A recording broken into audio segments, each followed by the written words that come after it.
Welcome back to my channel Jatin blogs. আজি এটা নতুন ব্লগলৈ আপোনালোকক স্বাগতম জনাইছোঁ। আজি ভিডিঅ'টো আৰম্ভ কৰিবলৈ আজি এটা নতুন জেগালৈ গৈছোঁ, আপোনালোকক দেখুৱাম। আপোনালোকে ভিডিঅ'টো চাই থাকক শেষলৈকে। এতিয়া আমি ভাতটো খাই লওঁ। এয়া আছে মাছৰ চব্জি, এয়া কেৰেলা ভাজি। আমি ভাতটো খাই পেলাই ধামাকাদাৰ জেগাটোলৈ গৈ আছোঁ, আপোনালোকে চাই থাকিব।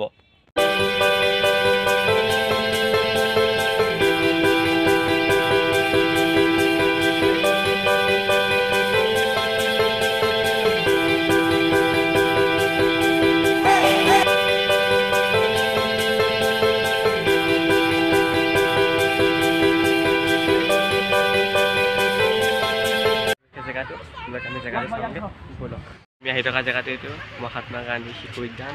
এই ব্লকত মোৰ লগত পোৱালি থৈছে, পোৱালিটো অকণমান খেলিব হেনো। এইটো মই পোৱালি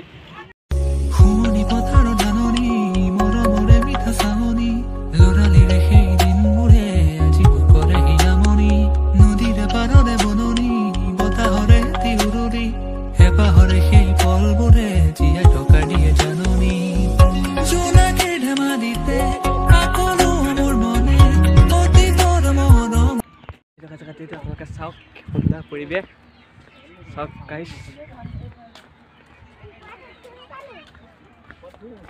অকণমান ধুনীয়াকৈ খেলি আছে এইবিলাক চাওক, খেলি আছে গাইছ। ইমান ধুনীয়া জেগা আছে, কি ধুনীয়া পৰিৱেশ চাওক, কি ধুনীয়া ফাইনেলি চাওক।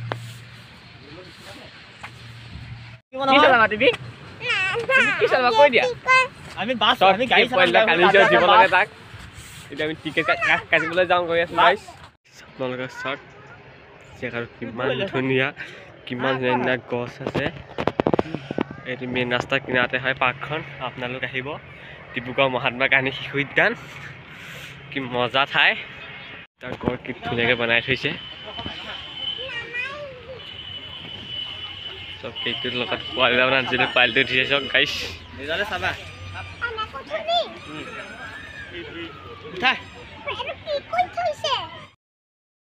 দুটা মগ জুচ কৰি আছে, কি ধুনীয়া বনাইছে, দেখিবলৈ মজা লাগিছে গাইছ।